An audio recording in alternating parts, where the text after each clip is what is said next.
prezentăm una dintre aceste prelegeri interesante, intitulată Povestiri budiste, regele Pasenadi din Kosala, din Între maestră și discipol, ținută în engleză pe 1 octombrie 2015 în Franța. All right, thank you. Hello, everybody.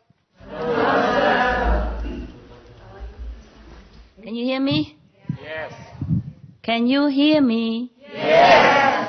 Good. I can see you. I can see you. That's all you are there today? Okay. Some have left, huh? And some newcomer? Any newcomer? Raise hand. Oh, come see only half, and the rest, where are they? Okay. Any newcomer? How many? Only one? Huh? 3 more coming. Oh, wow. 2? Three more coming. Only 3? Yes. What? You say 3 more coming? Yes. So it's 6? No. Totally 3 and me. 4. Okay, it's good, it's good. Welcome. Yeah. Wow, it look warm there. Are you warm enough there? Yes. I'm sorry because they worry about fire problems, so they don't let us put this kind of carpet on. Yeah, maybe later. Because nobody was there recently. We didn't buy any, fireproof carpet. So you came today, just a surprise. Yeah. Today here is very windy, cold and wet. How about there? Is it better? Yes. Outside windy also. Same? Hello? It's windy there? Less, right? Less windy, right? It's very windy. Oh, okay. But over there is more protected because they have a high wall, high fence, and something is more. But don't stay outside anyway, okay? Even here it's very cold. Even today, I don't let the big dog follow me because it's so windy outside and so cold and wet. I had to go with umbrella, and I told him stay in the cave, and he wasn't very happy at all. He misses you guys. He was standing all day next to the steps here, next to the talking hall, the meditation hall here, and waiting somebody to open. Open gate for him. It's okay. Every party has to end sometimes. Yes. I am glad you are there. It's better. Is it warmer there? They put aircon heater on for you? Yes. Yeah. Oh, if it's cold, it's warm, you find some technician to, if you don't know how to regulate these aircon, we have like 6 aircons around you, which can turn into heater, and it's a reverse kind of aircon. It's warmer than here, warmer than where I am. We have a heater, but I don't know how to use it. We could manage. It's just more room there, yeah? Every 3 or 4 people in one room, is that correct? Yes. Yeah, like luxury hotel. Over there you free, huh? You feel good, huh? Okay. But I'm glad you settled down there for a couple of days or 1 day, 2 days or whatever. Okay? Yes. And if outside too cold, too wet, then tell them you eat inside. Huh? There's some room you can eat inside or it's warmer, huh? Okay? Okay. I told you, October is no good. You saw already? Yeah, you see right now? Yeah. First day October, immediately you see rain and cold and windy and sometimes strong, typhoon something. The tail or the head of the typhoon will be here and you will feel it. It will be very cold and sometimes it even snows in this mountain. Yeah, very little, but it does snow. Oh, and we come out and, very rare, so we come out and take photos. And if the Quebecois is here, the Canadian, yes, you think, what the fuss about snow? We can bring you tons from Canada. Yeah, okay. So you feel okay now? Yes. Yeah. Did they cook good for you today? Cook well? Yes. Very good. Enough? Everybody had enough food? Yes. Yeah, anyway, whatever I could give you, I already have given. If you stay here today, there's not much difference. Okay, I'm glad that you are there. Yes. Any complaint? No? You're good, okay. You still can see each other, huh? Okay. Immediately, you see? Immediately it rains today, the first day of October. Did I tell you October it will be cold and rain and etc.? Yeah, did I tell you? No, I guess not. I told the other group. That's why October we're not having any people coming here. Understand? Yes.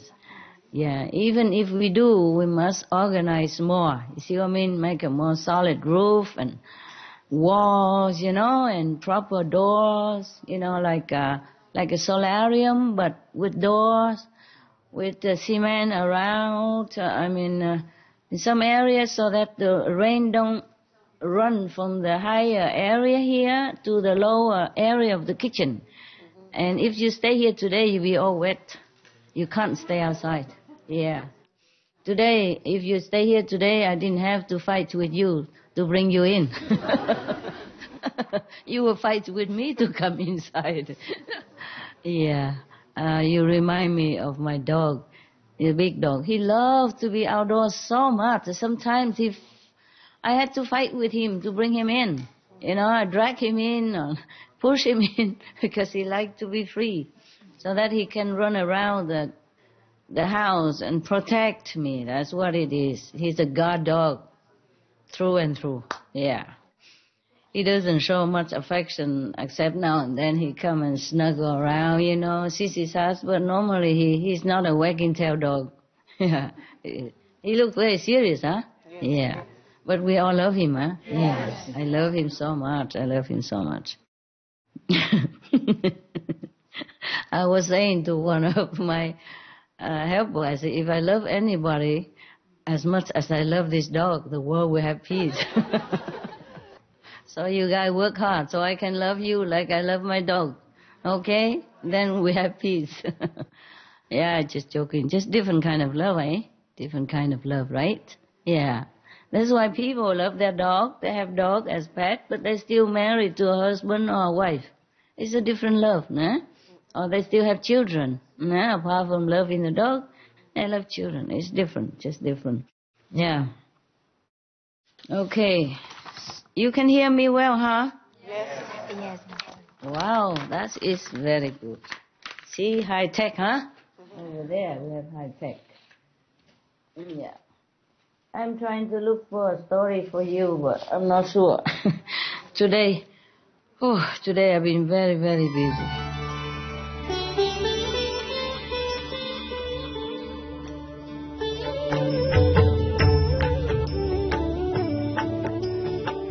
According to Buddhism and the believer and tradition, when you read sutra and all that, you have to put on incense, flower, and bow to the sutra first and thank all the Buddhas and Bodhisattvas in 10 directions, all respectfully, before you read it, okay?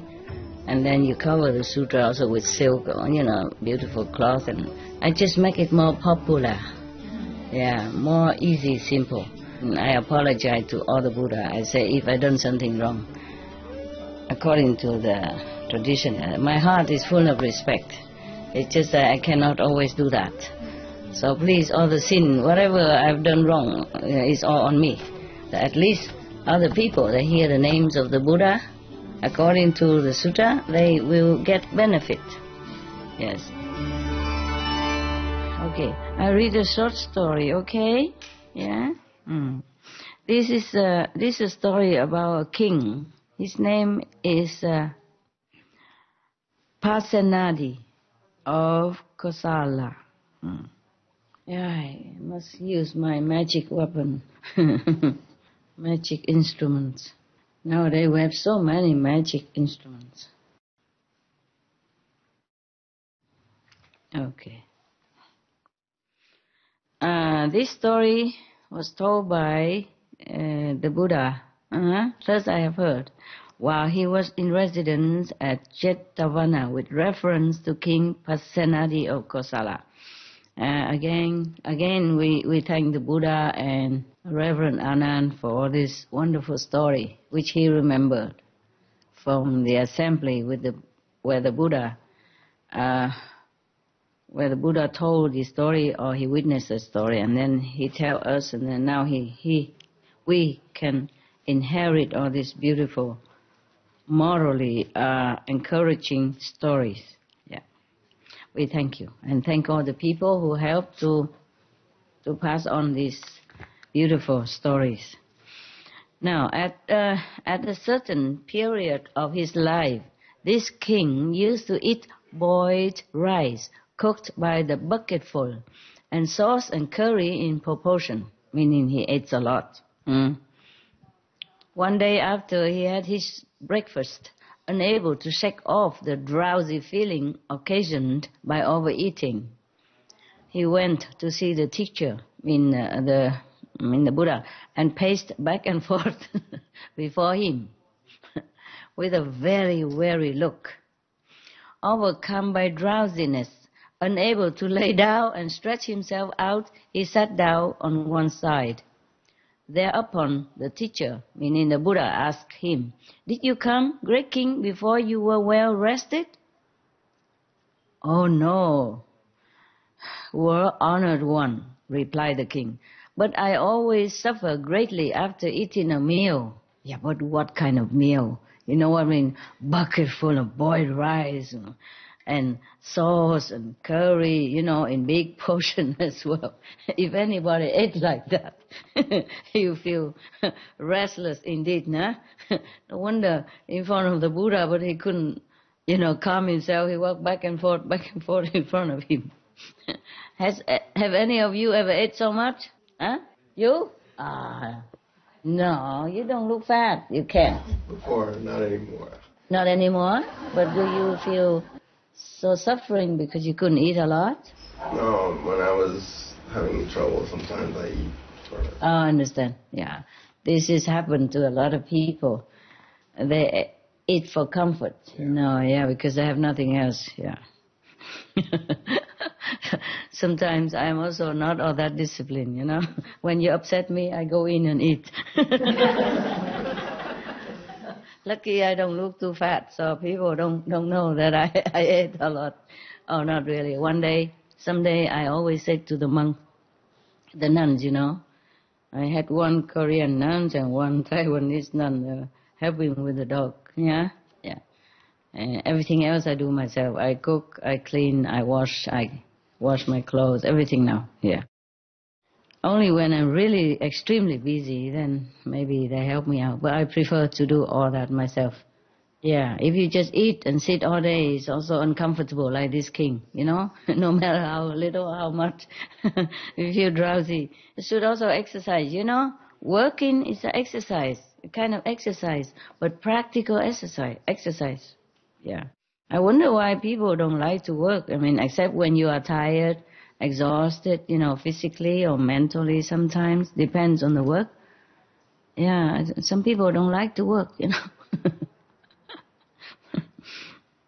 Yeah, some people really didn't like to work. Some people came, they professed to come and help me, you'll be a useful person for Master. But as soon as I asked them to do something, they said, "What?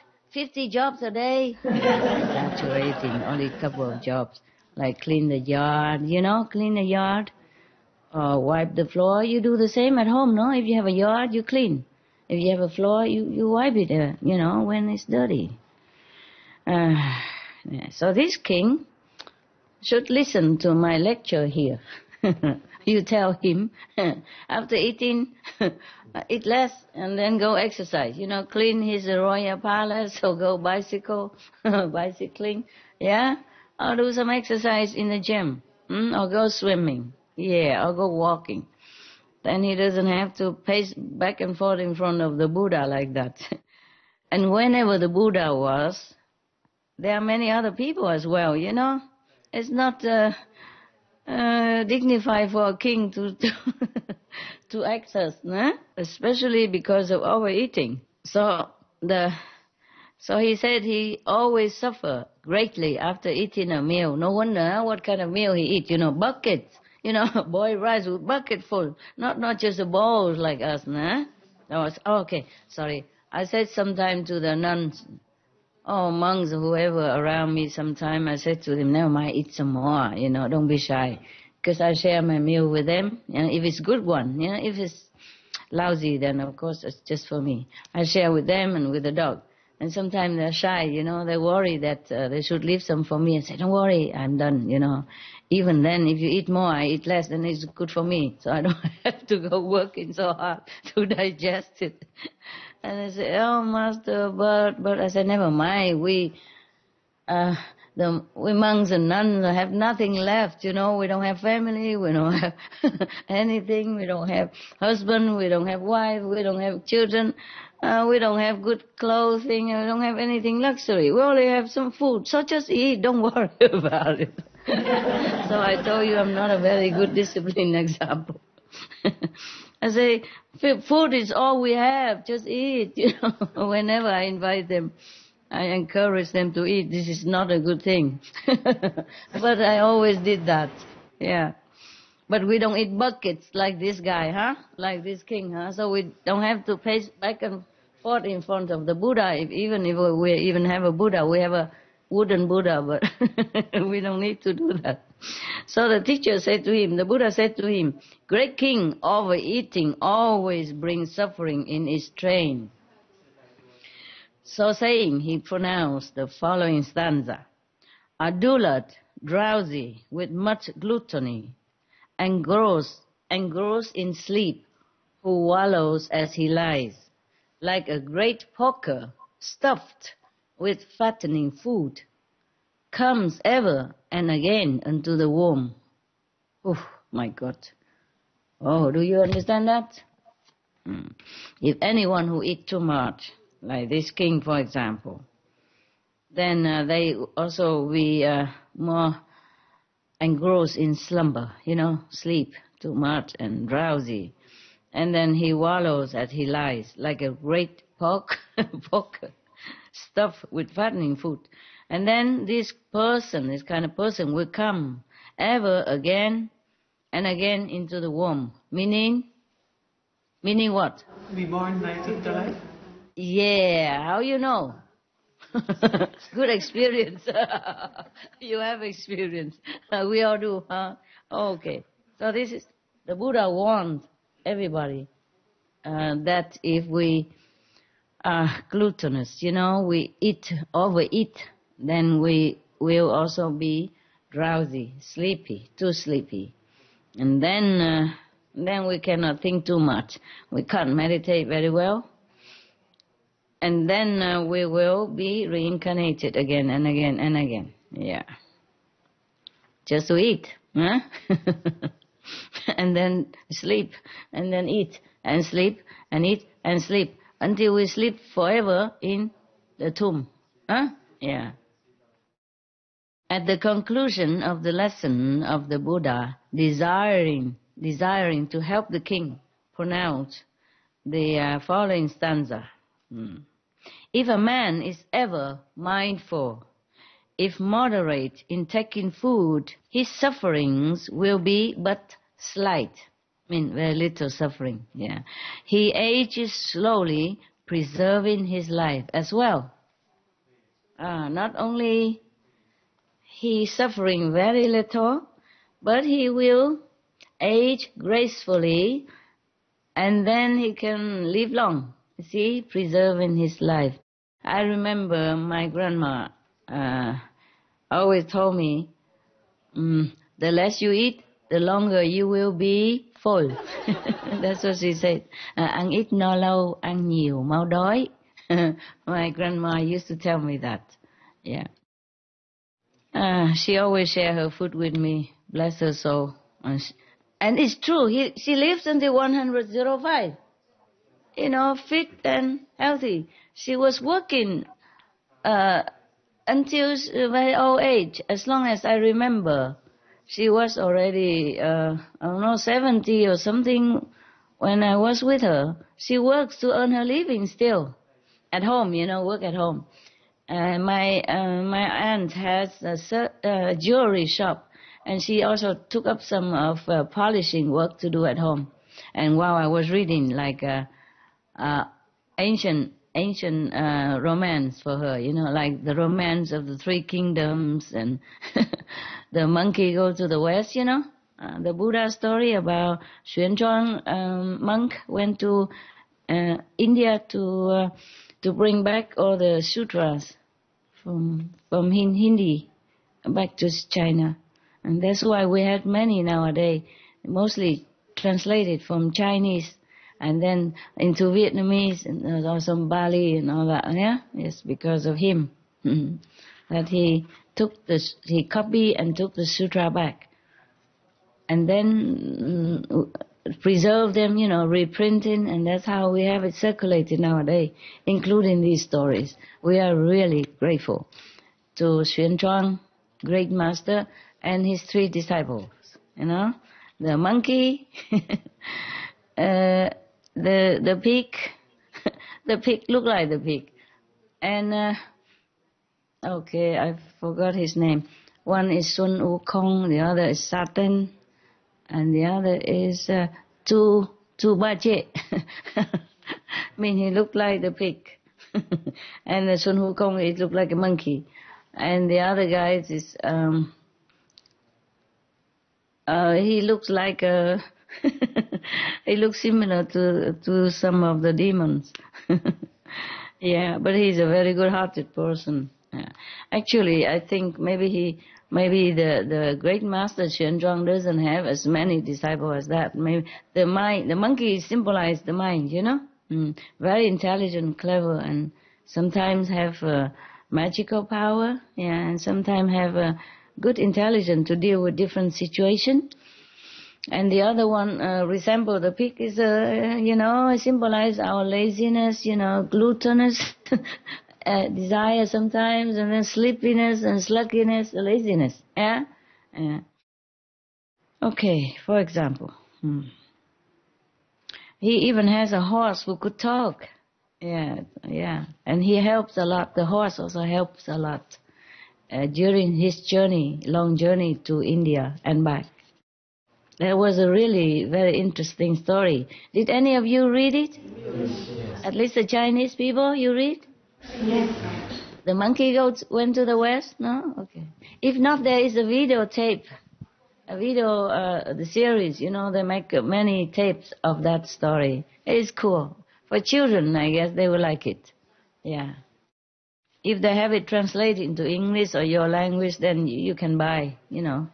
And for the children, it's just very nice. Very educational as well. And fun. All right, then after the teacher taught, meaning the Buddha, yeah? But in this translation, they always call him the teacher. Yeah? And now and then he forget, he call him Tathagata or Buddha. Very seldom. Mostly he just say the teacher. And like initiation, he say, the Buddha taught like Thanksgiving. I guess he doesn't know what meaning of truly inner, how you say, initiation, huh? Okay, that's why. After the Buddha taught this stanza to Prince Uttara and said to him, whenever the king sits down to eat, you must recite this stanza to him. He doesn't tell the Buddha, he tells the prince to remind the king. Yeah. And by this means, you must cause him to diminish his food. In these words, the Buddha told him just what means to employ. The prince did as he was directed. After a time, the king was content with a pint pot of rice at most, and became lean and cheerful.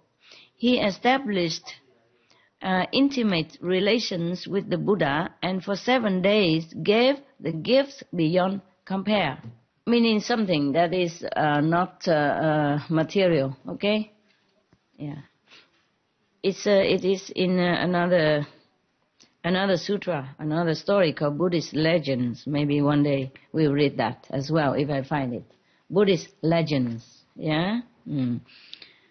Or Dhammapada commentary, Yeah, maybe one day we'll find out if we have that in internet, and then maybe I'll read it to you. Okay, huh? If you're lucky, if you behave, if you have enough good merit. Big deal. All right. So then, when the Buddha pronounced the words of rejoicing for the gifts presented to him by the king, the assembled multitude obtained great spiritual advantage. Wow. I'm also curious to know what that gift is. One day we'll find out, huh? Okay? Right. It's end. The story ends. Thank you, the Buddha, Ananda, and all involved. They will have this beautiful story. Do you hear the rain outside? No? In there? No. I can hear it because the window is not completely closed. Oh, it's so nice to sit in a warm room and hear the rain. I love this kind of. I always love it. Whenever it rains, if you're inside the room or inside the cover and you hear the rain from the roof or outside, wow, I love that. It feels so lucky. Yeah? So cozy, so fortunate that you can be inside a warm and dry area. Yeah. I appreciate that more than when it's not raining. Don't you? Yes. You feel that, huh? Yes. Yeah.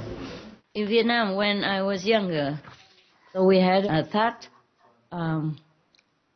you call it a thatch house, which is not like made, the roof is not made with bricks or tiling roof or anything like that. It is made with thatch, with grass, yeah? Yeah, many layers of grass or wheat, the dry wheat from the field. And then surrounding we use like mud, yeah, mud mixed with chopped wheat, dry wheat, yeah, dry grass, yeah. And then they use like bamboos tied together, like a mesh, and then they put this mud on it, make a wall, yeah. And then also the door was from the ancient, from the old house, yeah. So I asked my father, why don't we buy a new door? He said, no, we are not in a favorable time. If we make our house too luxury, then people think we have money, and other people who don't have money will feel envious of us. And this is not so good to provoke this kind of feeling toward us for many people, because after the war, I was a kid, I feel like our house should be like the neighbor's house, more with, more, proper looking, with a new door and all that. This is an old door and don't look like very, very a kid, yeah. But he was very wise, I think. He said, no, after the war, many people are poor and without roof even. We are fortunate already to have a house, even with that roof is good enough. We should not be so showy, showing off. And we live also in a rural area, not inside the city. We should not provoke people jealousy and envy and sadness for them. I was a kid, but I understood. I say, yeah, all right. What can I do? If I don't say all right, then what can I do? Yeah, anyway, okay. And then this kind of roof is not very, soundproof, like the house we have in Europe, with the tiles roof, yeah? So when it rains, even you close all the door and window, you still can hear the rain on the roof, yeah, because it's waterproof, but it's kind of airy. It's kind of cool, I would not mind to live in such a house again now when I'm older. I don't think so much the value of the outside, but now I know the value more from inside. So I would really like to live in that house again, because when it rains, you can hear tick, tick, tick, tick, tick, like music, different tone and the whole night, and then it just make you ease into your dream. And you love all that. You love to feel warm inside and safe. If you say feel warmer, if you're more fortunate, it reminds you that you are really fortunate. Yes, so I always love this sound. Oh, now, look like, you hear that? Yeah, outside. It's raining and it's beautiful, beautiful, yeah. But of course, it's not beautiful for the people who has to work at night, you know? Like maybe the policemen, yeah, the security people, or some people for some reason had to work outside. Feel sorry for them. Of course, when I was a kid, I did not know all this. I just feel very lucky and happy to stay inside and hear the rain tick, tick, tick, tick, tick, tick. Yeah. I don't know why I tell you all this. Okay.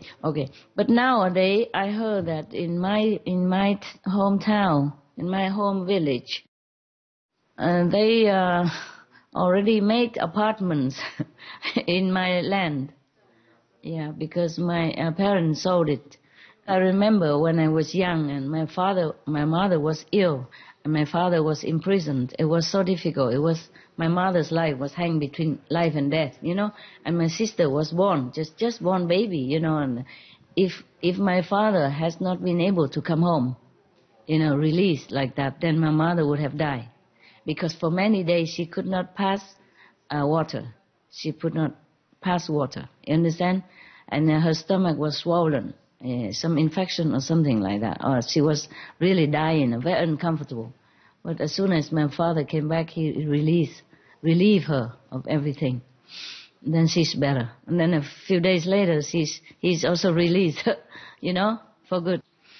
That's why I keep telling you war is not good. It's not just people, men, children, women, over the elderly or anybody, but the aftermath is also bringing suffering, yeah, of some kind.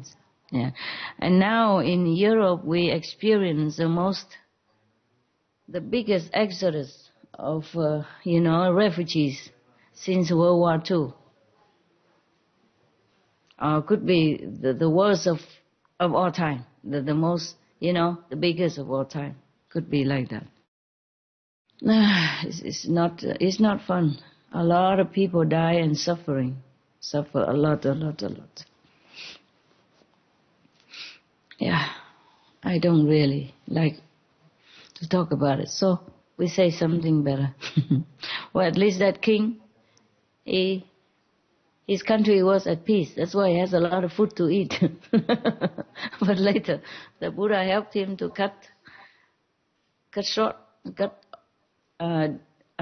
diminished, lessen his gluttony, and he became a better person. Yeah, actually, if you eat a lot, you can't think much. You just want to sleep. If you are lucky, you can sleep. Sometimes eating too much, you can't sleep either, yeah? Yeah. Okay, so, any question right now? Everything clear? Not much, huh? I just want to say hello. Yeah, and then see if you're okay or not, and you're happy there or not. Situation change, so we change, okay, huh? Yeah.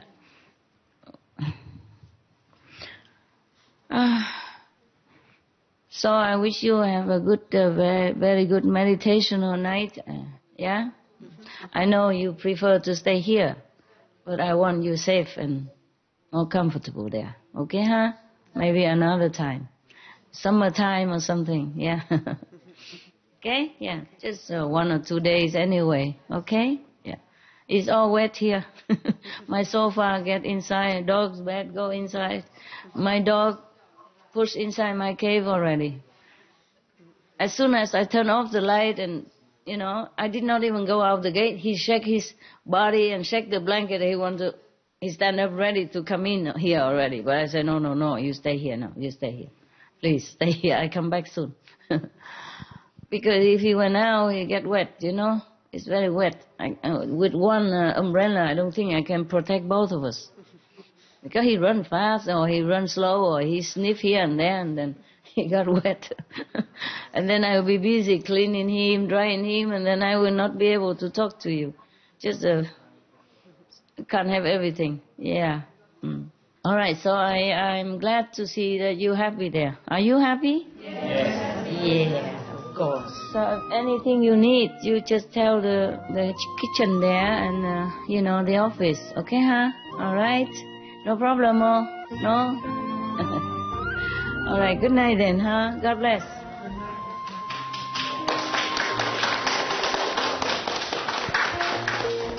Meditate well. All right, huh? Yeah. Bye.